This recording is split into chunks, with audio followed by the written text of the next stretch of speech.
Subscribe कीजिए ध्येय IAS channel को और बेल आइकन को दबाइए लेटेस्ट वीडियो सबसे पहले देखने के लिए।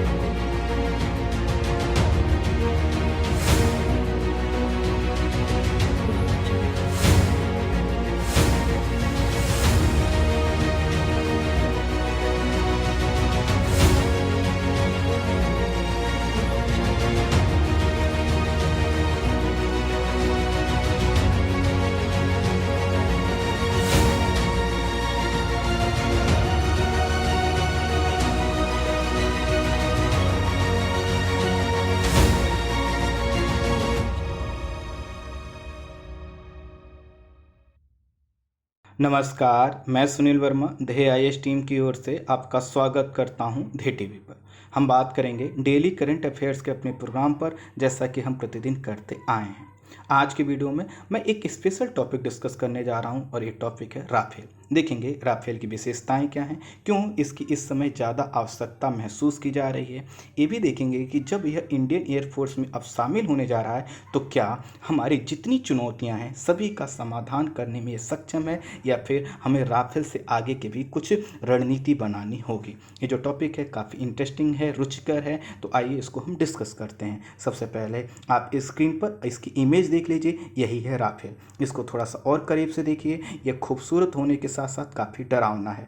अगर यह अपनी पूरी क्षमता का प्रयोग करे तो किसी भी देश को यह मिनटों में तबाह करने की कैपेसिटी रखता है। यह जो है ज़मीन से और हवा दोनों से यह क्या कर सकता है, हमारी रक्षा कर सकता है। कैसे करेगा ये आगे मैं बताता हूँ। यह देखिए थोड़ा सा अंदर की तरफ से उसका जो इमेज दिखाई देता है उसको देख लीजिए। जो इसका स्क्रीन होता है, जहाँ पे पायलट बैठे होते हैं उनके सामने का स्क्रीन होता है। इस स्क्रीन की विशेषता यह होती है जिसके माध्यम से पायलट पूरे जो है कि फाइटर जेट को ऑपरेट करते हैं। इसमें छोटी से छोटी चीज़ और लोकेशन को भी हम देख सकते हैं, उसको टारगेट कर सकते हैं। और ये देखिए अंदर का इमेज, और यह जो पायलट हैं इनका जो हेलमेट होता है, यह आपके सामने जो स्क्रीन दिखाई दे रहा है फाइटर जेट का, उससे जुड़ा होता है। काफ़ी महत्वपूर्ण होता है। इसके विषय में थोड़ा सा आगे बताऊंगा, थोड़ा बैकग्राउंड समझ लीजिए। सेना के 3 अंग माने जाते हैं, और जो थल सेना है वह सबसे प्राचीन सेना का रूप माना जाता है। थल सेना में हमारे पैदल सैनिक होते थे, घुड़सवार सैनिक होते थे। कई सेनाओं में जो है कि हाथियों की भी उपस्थिति आपने देखा होगा। लेकिन इन सब में एक कॉमन चीज़ थी, वह थी कि सेना कितनी भी बड़ी हो ये मैटर नहीं करता है। जो सेना प्रशिक्षित होगी और साथ ही साथ जिसने उस समय की एडवांस टेक्नोलॉजी का प्रयोग किया होगा, वही सेना क्या होती थी, जीतती थी। थल सेना के बाद एक और सेना का विकास होता है जिसको हम जल सेना कहते हैं, या इसको नेवी के नाम से भी आप जानते हैं। तो जो आपने उपनिवेशवाद का एक दौर सुना होगा जिसमें ब्रिटेन, फ्रांस और पुर्तगाल जैसे देशों का नाम आता है, इन्होंने क्या किया था, उपनिवेश बनाया था। उस समय अगर किसी सेना का सबसे ज़्यादा महत्व था तो वह कौन सा था, आपकी जल सेना या नेवी का महत्व था। उसके बाद एक और सेना का विकास होता है जिसको हम एयरफोर्स के नाम से जानते हैं। यह जो सेना है वो काफ़ी आधुनिक तकनीकी से यह लैस होती है, और इसी के कारण यह जैसे जैसे एयरफोर्स का विकास होने लगा, इसने थल सेना और जो है कि नेवी की भूमिका को थोड़ा सा कम कर दिया, अपने महत्व को बढ़ा लिया।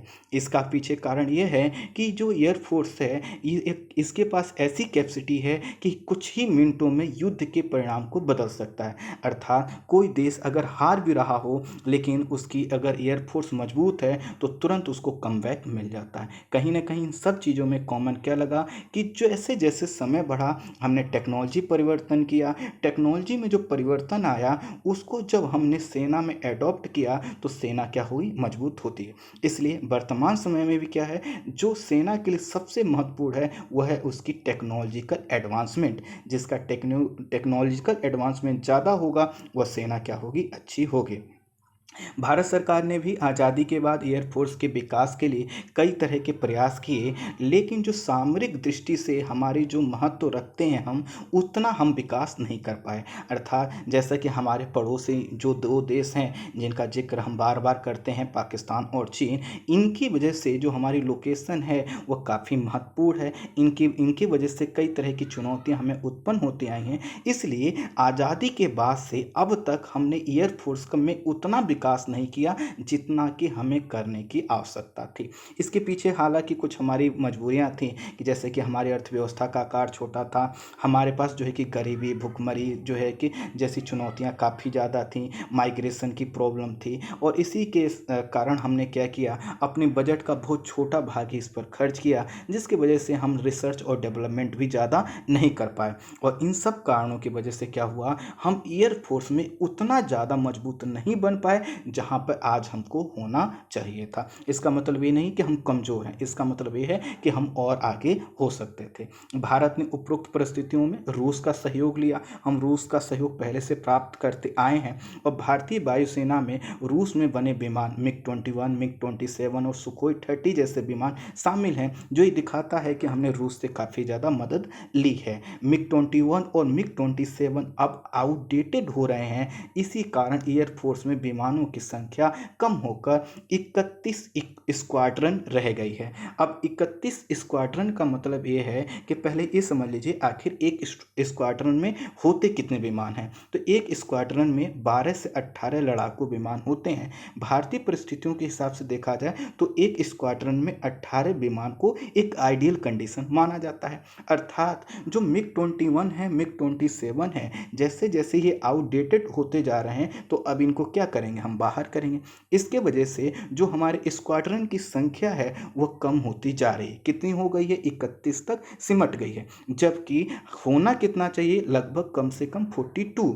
यदि भारत को चीन और पाकिस्तान के साथ दोनों मोर्चों पर एक साथ युद्ध करना पड़ जाए तो कम से कम हमारे पास 42 स्क्वाड्रन होने चाहिए, लेकिन अभी संख्या कितनी है, सिर्फ और सिर्फ 31। उसमें भी अधिकांश जो हमारे लड़ाकू विमान हैं उनकी टेक्नोलॉजी बहुत ज़्यादा एडवांस नहीं है। अर्थात वह इस वजह से नहीं है क्योंकि हमने रिसर्च और डेवलपमेंट नहीं किए, और रूस से जो हमने खरीदे वो पुराने हो गए हैं। भारत ने अंतिम बार 96 अर्थात 1996 में, कहीं ये आपको 1997-98 मिल जाएगा, लेकिन ज़्यादा जो है कि वैलिड माना जा रहा है, हमने 1996 में अंतिम बार सुखोई 30 को खरीदा था। अब देखिए 1996 में जो हमने खरीदा उसके बाद हमने बहुत ज़्यादा टेक्नोलॉजिकल एडवांसमेंट उन विमानों में नहीं किया, तो इसका मतलब क्या है कि उस समय की टेक्नोलॉजी के हिसाब से सुखोई 30 फिट था, लेकिन आज की सभी चुनौतियों का समाधान करने में सक्षम नहीं है। खैर, जब हमने सुखोई को इतना समय पहले खरीदा था तो उसी के कारण लंबे समय से अन्य विमानों की मांग की जा रही थी कि भारतीय सेना के लिए खरीदे जाएं। भारत सेना ने अपनी वायुसेना को मजबूत करने के लिए वर्ष 2007 में मल्टी रोल नए लड़ाकू विमानों के लिए टेंडर जारी किया। टेंडर जारी करने का मतलब है कि प्रस्ताव रखा कि हम खरीदना चाहते हैं, जो कंपनियां हमें बेचना चाहें वह अपना टेंडर हमें दे सकती हैं। इसके लिए अमेरिका की F-16, AF-18, रूस ने MiG-35 और स्वीडन ने ग्रिपिन, यूरोपीय समूह ने यूरोफाइटर टाइफून तथा फ्रांस ने राफेल की दावेदारी पेश की। 27 अप्रैल 2011 को आखिरी जो दौड़ हुई उसमें राफेल और यूरोफाइटर ही भारतीय आवश्यकता के अनुकूल पाए गए, बाकी को हमने बाहर कर दिया। इस समय दौड़ किसके बीच में होनी थी, राफेल और यूरोफाइटर के बीच। लेकिन 31 जनवरी 2012 को सस्ती बोली और फील्ड ट्रायल के आधार पर जो सबसे उपयुक्त हमें जो है कि विमान निकला वह था राफेल, और हमने इसलिए क्या किया, टेंडर राफेल को दे दिया। वर्तमान सरकार अर्थात उस समय जो वर्ष 2012 में जो कांग्रेस सरकार थी उसने 126 राफेल जेट खरीदने की इच्छा प्रकट की, जिसमें से 18 जो राफेल विमान मिलने थे वह बनकर मिलने थे, तैयार मिलने थे, और 108 का विमान का विकास भारत में हिंदुस्तान एरोनॉटिक्स लिमिटेड के साथ किया जाना था। फिर सत्ता परिवर्तन होता है, वर्तमान जो है कि एनडीए सरकार सत्ता में आती है और उसने कहा कि नहीं, हम सिर्फ 36 राफेल खरीदेंगे। इसके पीछे का सोच ये रही होगी कि हम राफेल खरीद लेते हैं, फिर अमेरिका में कुछ नया आएगा उसको खरीद लेंगे, रसिया में कुछ नया बनेगा उसको खरीद लेंगे। और उस समय चूंकि राफेल सबसे अच्छा था तो हमने राफेल को 36 यूनिट खरीदने का हमने प्रस्ताव किया और हमने यह प्रस्ताव समझौता किया कि अप्रैल 2022 तक ये सभी 36 के 36 हमें सौंप दिए जाएंगे। फ्रांस ने भारतीय आवश्यकता को समझते हुए वर्तमान समय में जो हमारा तनाव चल रहा है चीन के साथ, 5 राफेल विमान कल अर्थात 27 जुलाई को फ्रांस से रवाना कर दिए हैं। यह विमान जो है कि 7 घंटे में यूएई के अल दफ्रा एयरबेस पहुंच चुके हैं और कल अर्थात आने वाला जो कल है 29 जुलाई, ये अम्बाला एयरफोर्स स्टेशन पर पहुंच जाएंगे। इन विमानों को लेकर आ रहे हैं भारतीय पायलट जो कि 17 गोल्डन एरोज कमांडिंग ऑफिसर के पायलट हैं और यही क्या कर रहे हैं, इसको लेकर आ रहे हैं। इन सभी पायलट्स को फ्रांसीसी दसाल्ट एविएशन कंपनी द्वारा प्रशिक्षण दिया गया है। इन विमानों को 29 जुलाई अर्थात जब ये कल आएंगे, कल या फिर परसों इनको वायुसेना में क्या कर दिया जाएगा, शामिल कर लिया जाएगा। अब जब शामिल किया जा रहा है तो इनकी विशेषताएं तो हमें जाननी पड़ेंगी। यह एक लड़ाकू विमान है जो मल्टी रोल फाइटर विमान है। मल्टी रोल का मतलब यह है कि सिर्फ ये हमला नहीं करता है बल्कि ये हमें सूचनाएं पहुंचा सकता है, यह कहीं की निगरानी कर सकता है। यह जो है कि किसी जैसे मान लीजिए एक तरफ से हमला हो रहा है तो दूसरी तरफ भी यह नज़र रख सकता है, अर्थात एक स्थान पर लड़ते हुए दूसरे स्थान की भी खोज खबर रख सकता है। और इसे बनाया है फ्रांस की डेसॉल्ट एविएशन नामक एक कंपनी ने। राफेल 1 कैटेगरी सबसे पहले इंट्रोड्यूस किया गया था 4 जुलाई 1986, कहां पर, फ्रांस में। उसके बाद जो सी कैटेगरी थी उनकी आई थी, वह आई थी 1991 में। और उसके बाद इन्होंने 4 कैटेगरी अभी तक विकसित कर ली हैं, ABCM। और यह क्या करते हैं, एक सीट वाले, डबल सीट वाले, डबल इंजन के विमान बनाते हैं और इनके जो विमान होते हैं वो दुनिया के सबसे आधुनिकतम विमानों में से एक जाने जाते हैं। वर्ष जो है कि 1986 से वर्ष 2018 तक इस कंपनी के द्वारा 165 यूनिट का विकास किया जा चुका है और इन्होंने कई जगह अपनी क्षमता को प्रूव भी किया है। आगे बताऊंगा कहाँ कहाँ प्रयोग किया जा सका है। यह हवा से हवा में, हवा से ज़मीन पर हमला करने के साथ साथ परमाणु हमला करने में भी सक्षम है, यह मिसाइल दागने में सक्षम है और यह उन मिसाइलों को दागने में सक्षम है जो सबसे ज़्यादा एडवांस हैं, जो सबसे ज़्यादा तबाही मचा सकती हैं। इसकी खास विशेषता ये भी है कि ये बेहद कम ऊंचाई पर उड़ान भर सकता है और जब कोई विमान कम ऊंचाई पर उड़ान भरता है तो उसके रडार के द्वारा पकड़ में आने की संभावना काफ़ी कम हो जाती है। यह जो है कि ज़मीनी सैन्य ठिकानों के साथ साथ अर्थात जो ज़मीन पर हमारे एयरबेसेस होते हैं उसके साथ साथ विमान वाहक पोत, जो नेवी के हमारे पोत होते हैं, उससे उड़ान भर सकता है और कहीं पर भी जहाँ पर आप इसको चाहिए वहाँ पर यह हमला कर सकता है। यह एक साथ कई टारगेट पर नज़र रख सकता है, इसकी बहुत बड़ी विशेषता है। क्योंकि होता क्या है कि जब कोई फाइटर जेट अपने मुकाबला कर रहा होता है तो उसको सिर्फ एक लोकेशन को टारगेट करना होता है, लेकिन ये कई स्थानों को टारगेट कर सकता है और उधर से आने वाले अर्थात कई स्थानों से आने वाले जो भी प्रतिक्रियाएं हैं, जो भी एक्शन हैं, उनकी प्रतिक्रिया कर सकता है, अर्थात उनका जवाब दे सकता है। यह 1 मिनट में 50,000 फीट की ऊंचाई पर पहुंच सकता है। सोचिए 1 मिनट में 50,000 फीट की ऊंचाई। कई जगह ये ऊंचाई जो है कि 60,000 फीट भी लिखी मिलेगी, लेकिन 50,000 ज़्यादा वैलिड माना जा रहा है। तथा 36 से 50,000 फीट की ऊंचाई पर उड़ान भरने में सक्षम है और इतनी ऊंचाई में उड़ान भरने का सक्षम होने का मतलब ये है कि अन्य विमानों के ऊपर से ये क्या कर सकता है, प्रहार कर सकता है। इसकी जो रफ्तार बताई जा रही है वो 1920 किलोमीटर प्रति घंटा बताई जा रही है, लेकिन जो अधिकतम स्पीड है वह है 2222 किलोमीटर प्रति घंटा। आप समझ सकते हैं यदि हम इसको अम्बाला में जो है कि इसको तैनात करते हैं तो इसको जो है कि लद्दाख वाले एरिया में पहुंचने में कितने मिनट लग सकते हैं। इसमें ऑक्सीजन जनरेशन सिस्टम लगा है।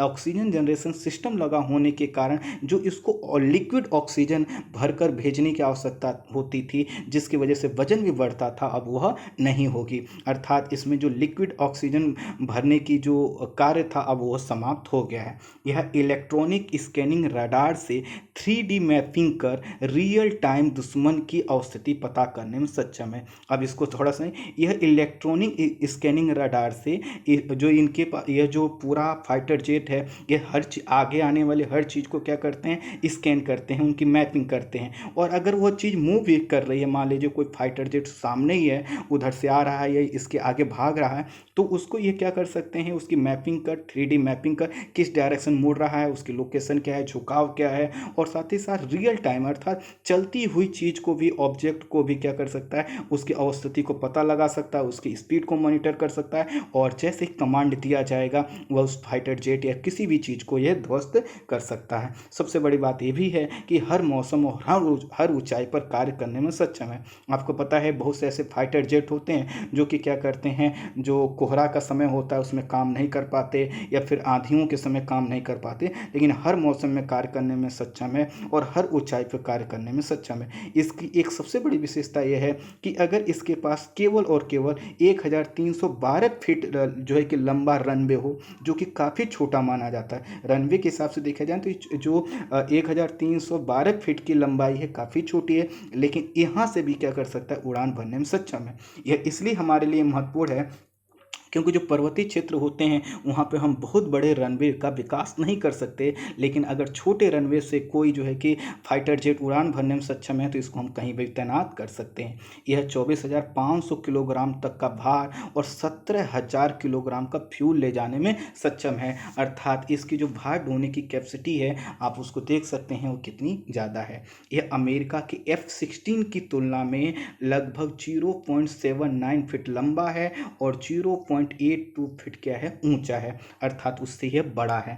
राफेल की जो लंबाई है वो 15.30 मीटर है, विंग की जो लंबाई है 10.90 मीटर की है, और जेट की जो ऊंचाई है 5.30 मीटर की है। ये सभी चीज़ें आपकी परीक्षा के पॉइंट ऑफ व्यू से काफ़ी इंपॉर्टेंट है। ये पहले से ही दुनिया की सबसे जो घातक मिसाइल है जिसका नाम है मिटियोर, इसको कई जगह मिटोर भी लिखा दिखाई देता है, तो मिटोर या मिटियोर जो भी आप इसको बने, यह तो लगा ही है। इसके साथ साथ इस विमान को स्टेल्थ तकनीकी से लैस किया गया है। स्टेल्थ तकनीकी से लैस होने पर विमान क्या हो जाता है, किसी रडार सिस्टम से पकड़ में आसानी से नहीं आता। हालांकि बहुत से ऐसे रडार हैं कि जो स्टेल्थ तकनीकी से विकसित विमानों को पकड़ लेते हैं, लेकिन राफेल उनकी कैटेगरी में नहीं आता। और इस तरह से न सिर्फ उसमें पहले से मिसाइल लगा है, स्टेल्थ टेक्नोलॉजी यूज हुई है, बल्कि भारतीय आवश्यकताओं के अनुसार इसमें और हथियार लगाए जाने की भी बात है।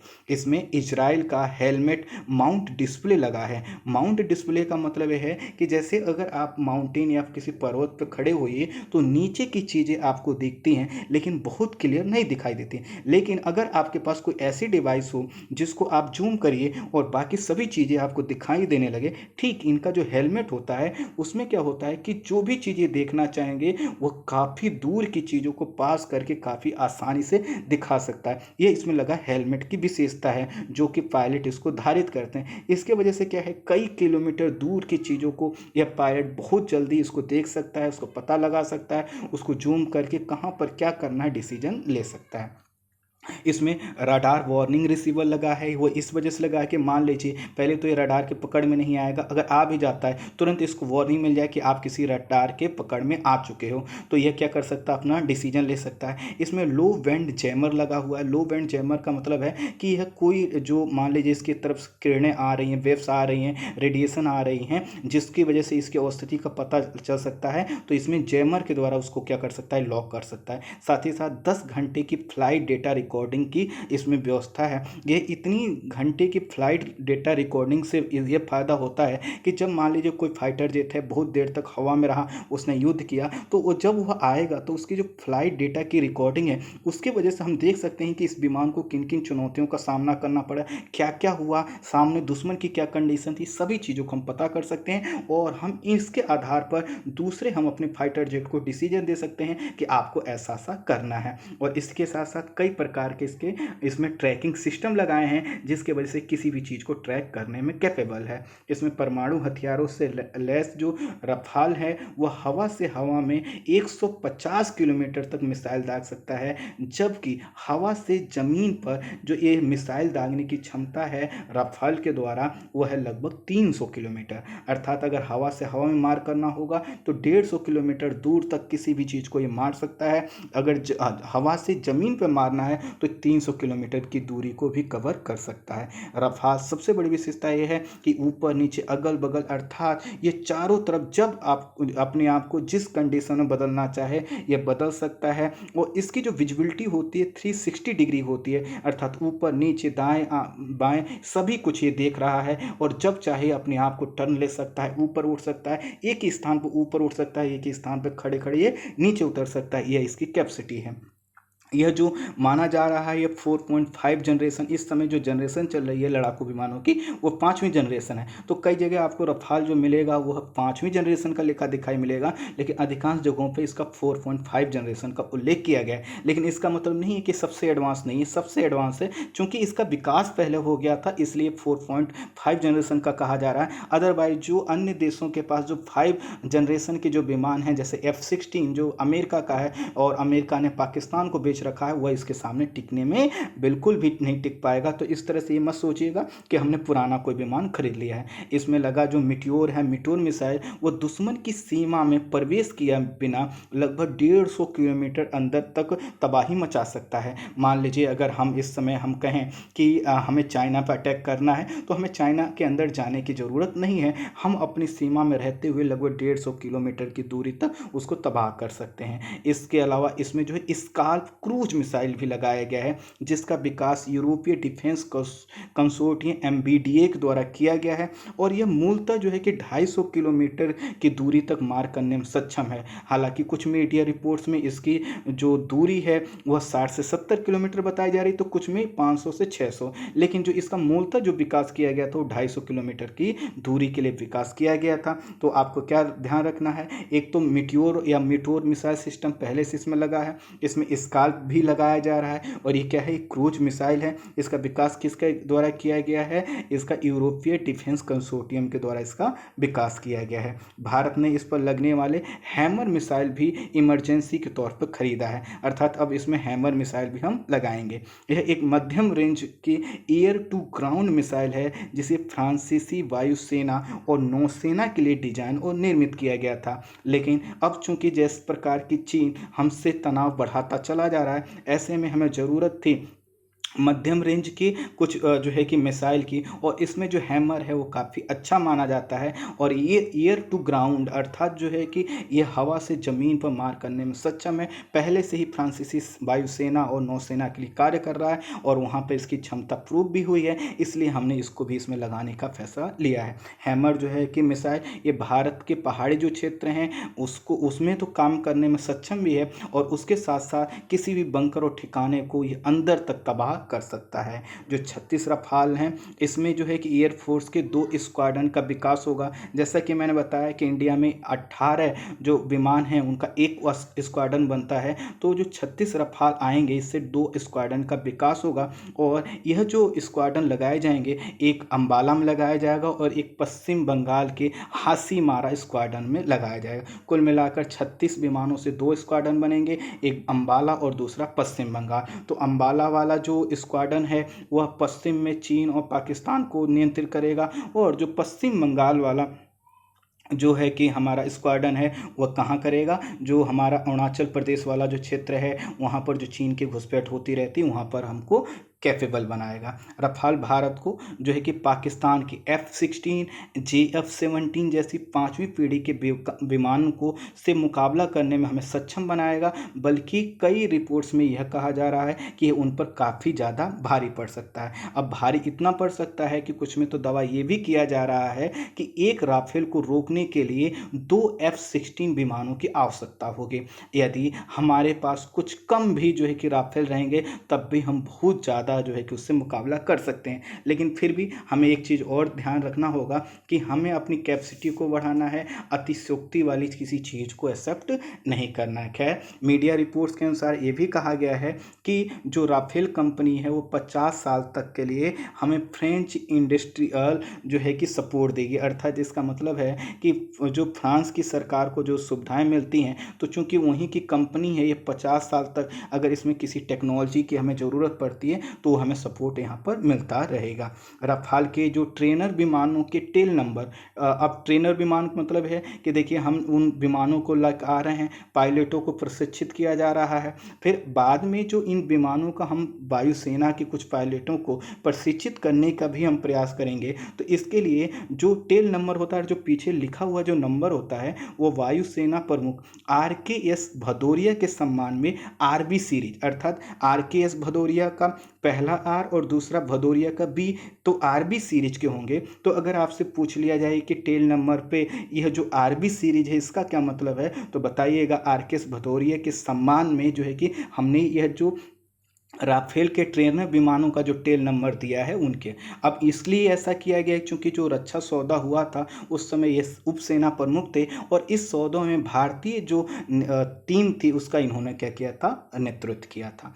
अब प्रश्न ये आएगा कि जब इतना कुछ खास है तो उसके बाद भी क्या हमारा इंडियन एयरफोर्स किसी और चुनौती के लिए जो है कि इसमें कुछ कमी ढूंढ सकता है क्या? तो देखिए उसका उत्तर क्या निकलता है। क्या राफेल, प्रश्न ये है, क्या राफेल हमारी सभी आवश्यकताओं की पूर्ति करेगा? पहला है, राफेल उन्नत तकनीकी का है लेकिन संख्या क्या है, कम है।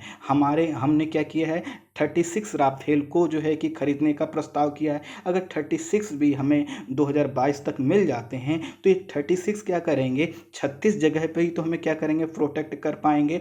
अगर हम कहें कि चूंकि यह F-16 के मुकाबले दुगुना क्षमता रखते हैं तो कह सकते हैं कि हो सकता है कि पाकिस्तान के 50 विमानों पर यह भारी पड़े। लेकिन सोचिए, कल्पना कीजिए कि अगर पाकिस्तान और चीन दोनों एक साथ हमला कर दें तो क्या ये 36 ही हमें प्रोटेक्ट कर पाएंगे? तो इसका उत्तर है नहीं। कारण ये है कि जो हमारे अन्य विमान हैं, मैंने उनको बताया कि अधिकांश विमान आउटडेटेड होते जा रहे हैं या फिर उनकी टेक्नोलॉजी पुरानी पड़ती जा रही। वहीं पर चीन और पाकिस्तान दोनों ने अपनी सेना पे खर्च ज़्यादा किए हैं। पाकिस्तान ने जो है कि क्या किया, फाइटर जेट को खरीदा है। चीन ने खुद भी विकास किया है, कुछ खरीदा भी। इसलिए कहा यह जा रहा है कि पाकिस्तान और चीन दोनों एक साथ अगर युद्ध की परिस्थिति क्रिएट कर सकते हैं तो हमारे लिए चुनौती बढ़ जाएगी। एक चीज़ और समझिए कि चीन के पास जो फाइटर प्लेन की संख्या है वो हमसे बहुत ज़्यादा है और उनके जो फाइटर जेट हैं वो भले ही राफेल की तरह जो है कि बहुत एडवांस ना हो लेकिन फिर भी 5वीं जनरेशन के हैं। और 5वीं जनरेशन होने का मतलब है कि कहीं ना कहीं एडवांसमेंट का लेवल क्या है, अच्छा खासा होगा। तो इस तरह से हमें ये देखना है कि राफेल को लेकर हम आ रहे हैं, ये हमारी तात्कालिक चुनौतियों का समाधान तो करेगा लेकिन सभी चुनौतियों का समाधान कर पाए ये जरूरी नहीं है। अब तीसरा चीज ये भी कहा जा रहा है कि राफेल को हम बनाया ला रहे हैं। इसका जो है कि अब इससे की वजह से क्या होगा कि कोई भी इसमें आधुनिकी का जो है कि हस्तांतरण नहीं हो रहा। अर्थात जब टेक्नोलॉजिकल ट्रांसफर नहीं होगा तो क्या होगा कि हमारी जो निर्भरता है वो फ्रांस पर बनी रहेगी। अर्थात जब हमने रूस से जो भी हमने विमान खरीदे थे उसमें क्या था, टेक्नोलॉजिकल हम जो है कि ट्रांसफ़र करते थे और वहाँ के अधिकांश विमान हम इंडिया में बनाते थे, रूस भी उसमें सहयोग करता था। जब राफेल को खरीदा जाना था यूपीए के गवर्नमेंट के काल में, तब उसमें बात हुई थी कि हाँ इंडिया में बनाया जाएगा। इससे क्या होता है कि धीरे धीरे हम राफेल का मैन्युफैक्चरिंग करते, हम इस मामले में खुद ही क्या हो जाते, आत्मनिर्भर हो जाते। लेकिन अभी आत्मनिर्भरता प्राप्त नहीं होगी। इन सभी के कारण से क्या होगा कि हमें कहीं ना कहीं बाहर से फिर जो है कि कुछ ना कुछ विमान खरीदने होंगे और एक दो नहीं सैकड़ों विमानों की खरीदे जाने की आवश्यकता बनी रहेगी। उसके बाद कहा जा रहा है कि जैसे कि मैंने बताया कि हमें होना कितना चाहिए, 42 स्क्वाड्रन। अभी संख्या 30 से 31 स्क्वाड्रन की है और उसके बाद जो हमारे विमान पुराने वाले हैं वो तेज़ी से आउटडेटेड हो रहे हैं। अगर हमने तेज़ी से उनकी संख्या को फुल नहीं किया तो 2022 तक इन स्क्वाड्रन की संख्या क्या रह जाएगी, मात्र 25 रह जाएगी। और 25 स्क्वाड्रन किसी भी तरह से भारतीय सुरक्षा के पॉइंट ऑफ व्यू से ठीक नहीं है। इसलिए हमें जो ये जो विमान हमने खरीदे हैं, एक तो इनकी संख्या बढ़ाने की ज़रूरत है। भले ही इनकी जगह हम कुछ और भी विमान खरीदें, 36 हमने राफेल खरीद लिए, कुछ और भी खरीदें, लेकिन हमें खरीदने की ज़रूरत है। लेकिन सबसे इम्पोर्टेंट ये है कि जो हमने आत्मनिर्भरता का नारा दिया है, वो आत्मनिर्भरता के लक्ष्य को प्राप्त करने की ज़रूरत है। हमें रिसर्च एंड डेवलपमेंट बढ़ाने की ज़रूरत है, हमें खुद के यहाँ मैन्युफैक्चरिंग करने की ज़रूरत है। और जिस तरह से हमने स्पेस के क्षेत्र में स्ट्रगल करके आज ऐसा मुकाम हासिल किया है कि हम दुनिया के सबसे सर्वोच्च संस्था के रूप में इसरो को देखते हैं, ठीक इंडियन एयरफोर्स को भी इतनी मजबूत बनाने की ज़रूरत है जिससे चाइना कितना भी लाख कोशिश कर ले वह हमारे टक्कर में ना आ सके।